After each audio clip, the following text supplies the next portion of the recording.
What's up? My name's Callum. This is actually the first episode of this podcast. It's called It's Not Them, It's You. And it's about understanding yourself and your soul better. And yeah, a lot of like spiritual growth and stuff to really get into yourself. Like, I want you to be able to take a step back and step back into yourself.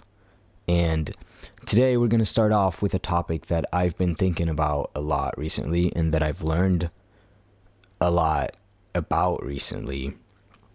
And that topic is relationships and how my view on them has changed, actually.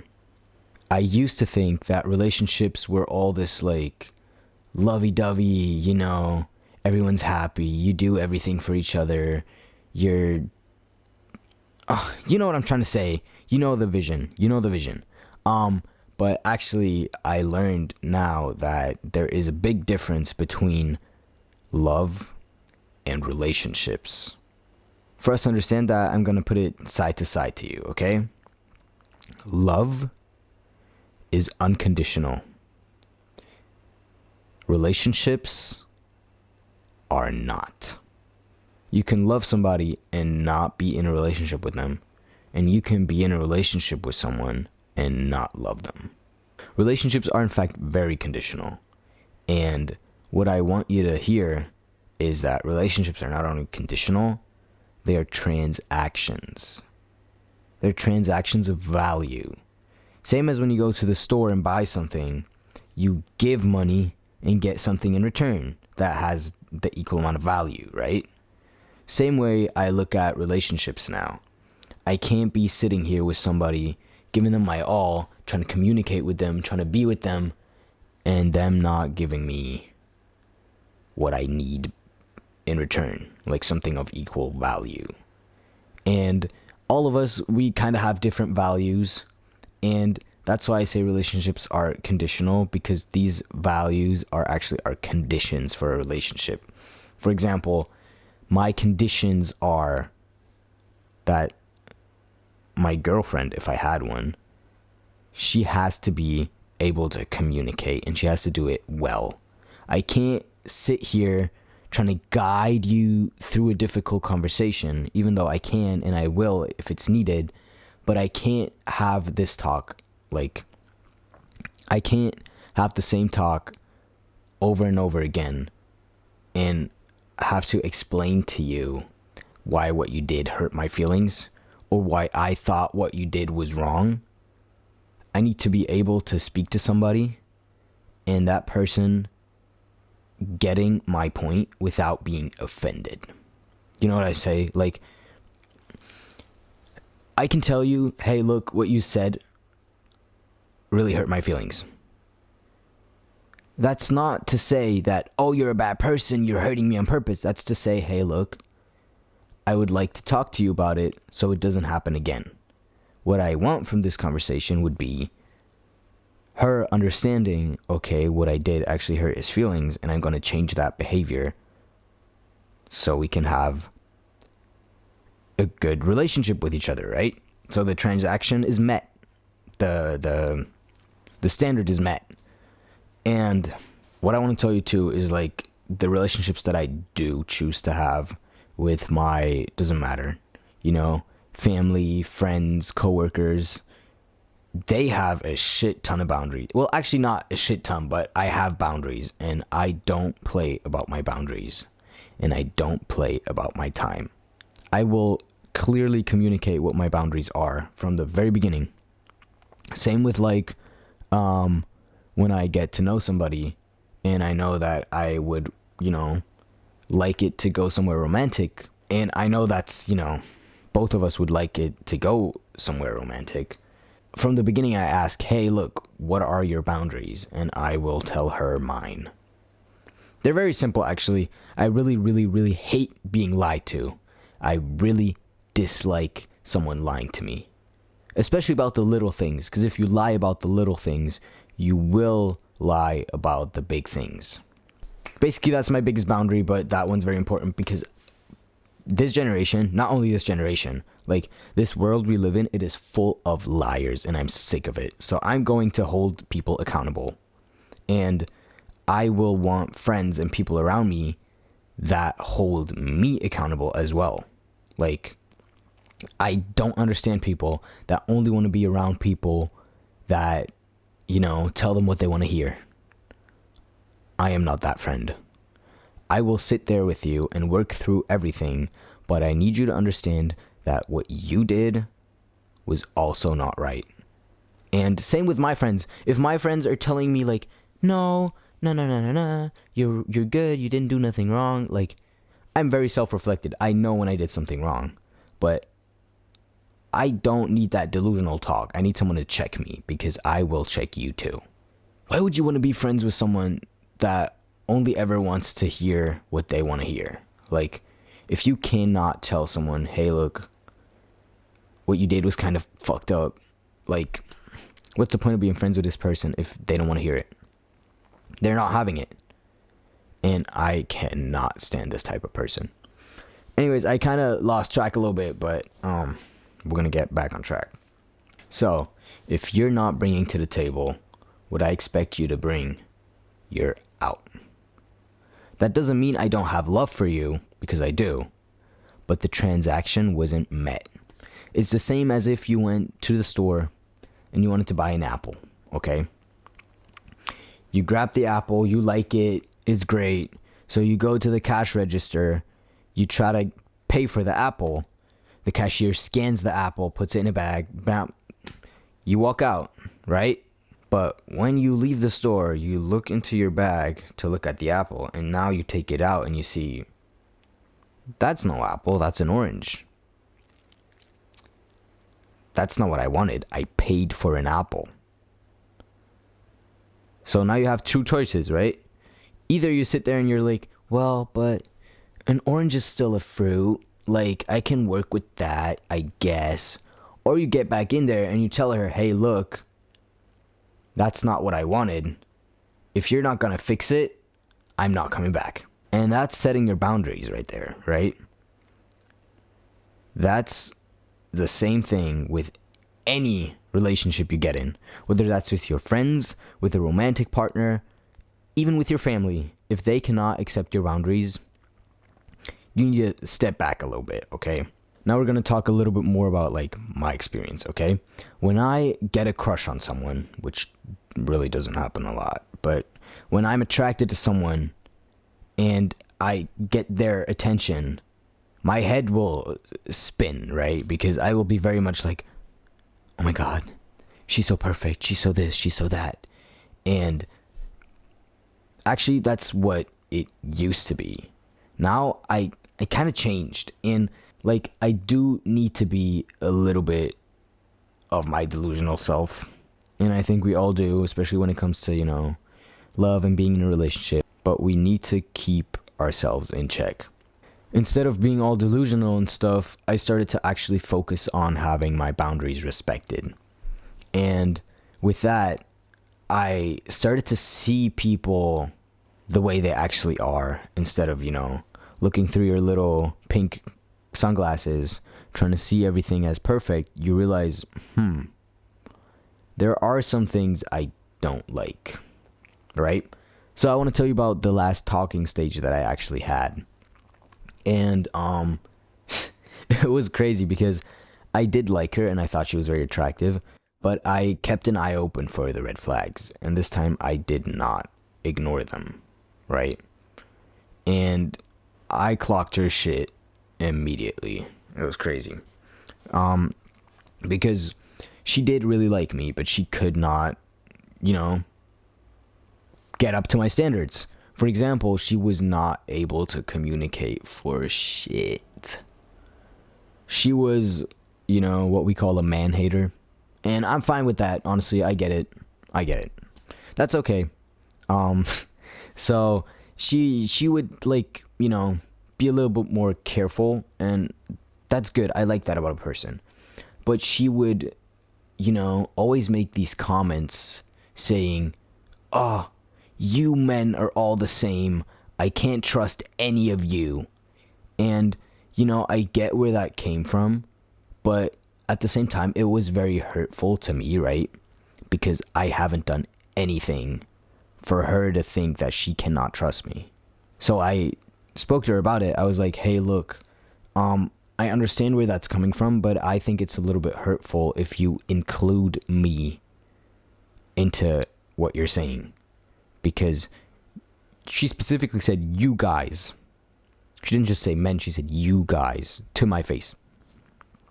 And I don't know, I kind of found that hurtful because I know I'm a very honest person. And for someone to basically accuse me of not being honest, yeah, it kind of hurt my feelings, not gonna lie.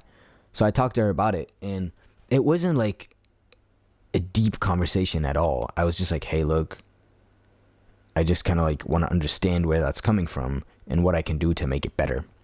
And that would be just simple communicating. But she failed to communicate me her needs. She literally, we were on the phone, and she literally just didn't say a single word to me, but she refused to hang up the phone. So we were on that phone, and that was already crazy for me to, like, you know, waste all that time for over an hour, and she didn't say a single word to me. And then she just went to sleep. That was like 2 weeks into knowing each other. So instead of being like, yeah, okay, maybe she had a hard day or whatever, I was like, okay, imagine how that will be in the future, because I will not put up with that. But I was like, look, maybe it was just, you know, whatever. So I kind of like kept it going just to like see if she would, you know, own up to it or whatever. She didn't really. But we were talking for like 1.5 more weeks after that. And what made me actually, you know, cut her off was the fact that she went through my phone. And it's not the fact that she went through my phone. I don't care. Take it, keep it for 3 weeks, and give it back and tell me what you found, because there's nothing to find in my phone. Like, she went to go look for other women. She went through all the apps. She even went to go look into my notes app, which is like very personal, but whatever, go ahead. I don't have no secrets. I am not a fan of checking phones. I don't do it, and I don't understand the point of you checking my phone. But if it helps you, I guess go ahead. I just think it's kind of childish to purposely go look for something to be mad about, because that's literally what it is. But I don't check phones usually. But, you know, when she took my phone, I was like, okay, let's see yours. Because I know that people are just projecting. Every single person is always just projecting. So we keep in mind her telling me that I can't trust any of you. The fact that she's already feeling like she cannot trust me is most likely because she cannot trust herself. So her going through my phone is her projecting that something in her phone isn't right. Because I'm not stupid, okay? So I took her phone, and we knew each other for 3 weeks at that point. So it's like, what are we even getting into my phone for? But I looked at her phone. I took it. Well, she gave me her phone, but like, I went on Snapchat, and I asked her, hey, who's this? And the way that woman snatched her phone from me was all I needed to know. She was like, oh no, it's just a friend. No, the chat's embarrassing. Don't look at that. When I tell you, I literally looked at her phone, like, I looked at her and then at her phone and then at her again. I was literally like this. I was like, why are you sending pictures of your ass to your friend? And she shut up right then and there. And you know, we knew each other for 3 weeks. She's not mine, and I don't decide what she gets to do with her body. And I didn't care about that picture. The only thing I cared about was the fact that she just lied to me. She said it was just a friend, when it clearly wasn't. She could have just said, oh yeah, it's a guy that I was talking to, or that I am talking to. Like, I would have also not be fine with that, but it would have been better than her lying to me. Right? That's a big thing. I don't fuck with liars. Never. Even about the little things. Get out. So I told her, hey, look, I think you're very attractive. I like you, but you just crossed a few of my boundaries and I don't want to deal with that. And yeah, she didn't like hearing that because she didn't have nothing to like throw at me. I literally did nothing wrong in that time period that we were talking. So she actually had to sit with herself and realize that she did some messed up stuff and she didn't like that. She didn't like it at all. She didn't want to be checked. And I think that's actually crazy because people are so focused on distracting themselves and to go look for other things to be mad about and to go do whatever they want that they don't ever sit with themselves. They don't ever sit with themselves and think, okay, how can I better myself? And that's so annoying to me about this generation. No one ever wants to just sit and think for a sec. And actually, that last talking stage kind of made me realize that my boundaries are set. My expectations are set. And I'm not gonna bend my worth for somebody else. That's not happening. And I kind of realized with that actually I don't need anybody else to validate my worth because the only person deciding how much you're worth is yourself. How you show up, how you set boundaries, and how you respect boundaries shows your value and shows how much you value yourself. And if you value yourself, people will have to respect you. They will have to see some kind of value in you. But that's on you to do.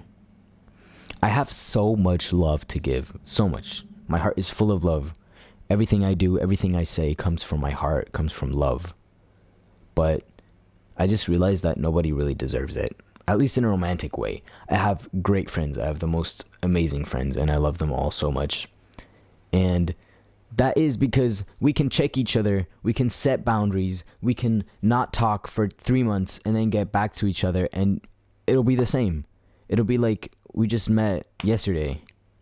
And that's what in a relationship, I'm not gonna like not talk to you for 3 months, but I just want someone to like respect my boundaries. And I want, of course, respect their boundaries. But as long as I won't find that, there's no point. And also, I just stopped looking for it. Like, there's no point.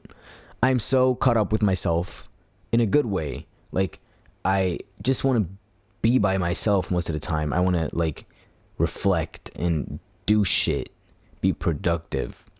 That putting my time and effort into somebody else that I cannot believe fully deserves it is wasted time.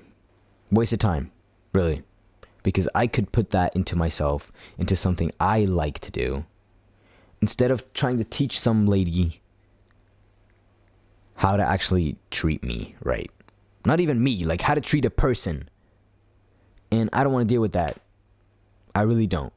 One more thing I want to tell you about boundaries is that it's very important to set boundaries for others, but also for yourself.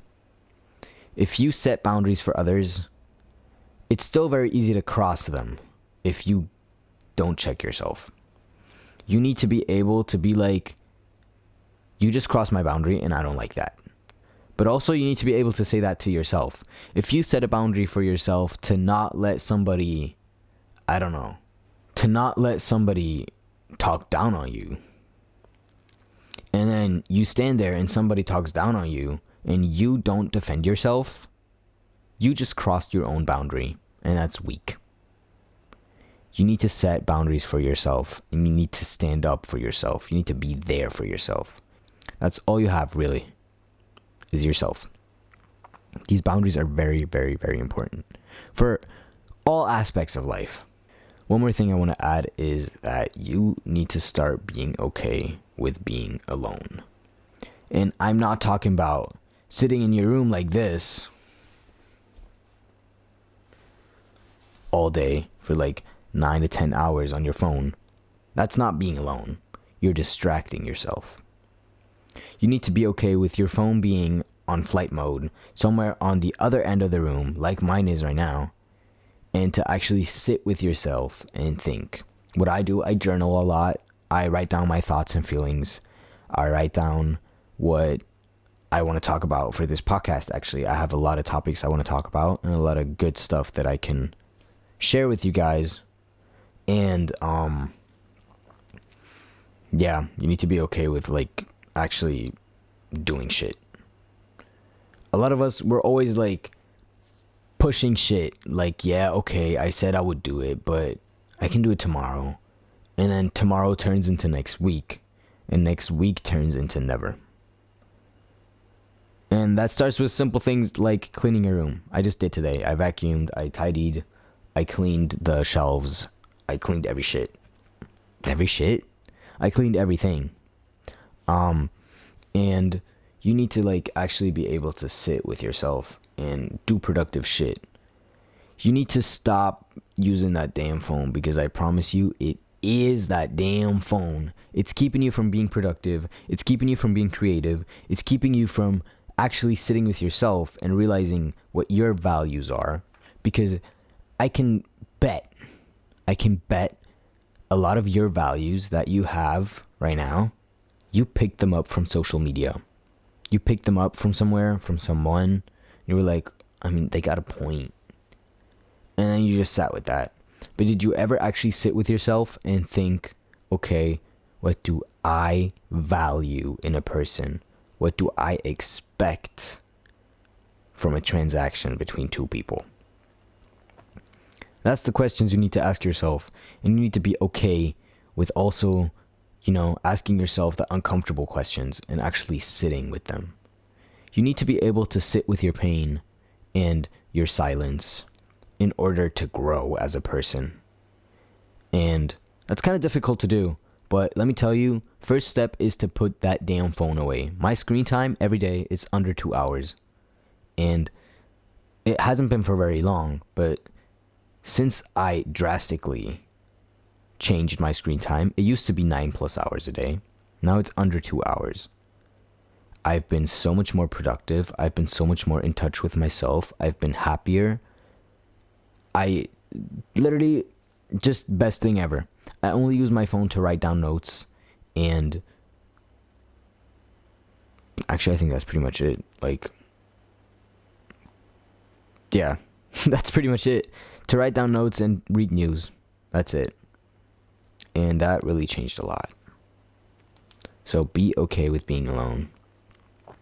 And once you do that, you start to realize you don't need a partner. You really don't need a partner. We would all like someone to share our love with, but love is only great. My mom told me that. The best kind of love is a love where both of you guys don't need each other to be happy. You both are happy on your own, and now you get to share that happiness with each other. I, for myself, am very happy right now. I'm doing great. Everything's fine. Work is good. School is good. Everything is good. So I don't really have to like worry about another person completing me. And when you look at it like that, when you realize the void is not coming from you wanting love, it's from you not giving enough to yourself, you start to realize you don't need a partner. And when you realize you don't need somebody to be in your life, that's when you actually allow the right person to come into your life and make a change. So that's it for this episode. I'm going to post every Wednesday from now on. If you like what I do, if you like what I have to talk about, if you have things to add, please put it in the comments. Give me a like. I would really appreciate it. And I will see you guys next week. Thank you very much.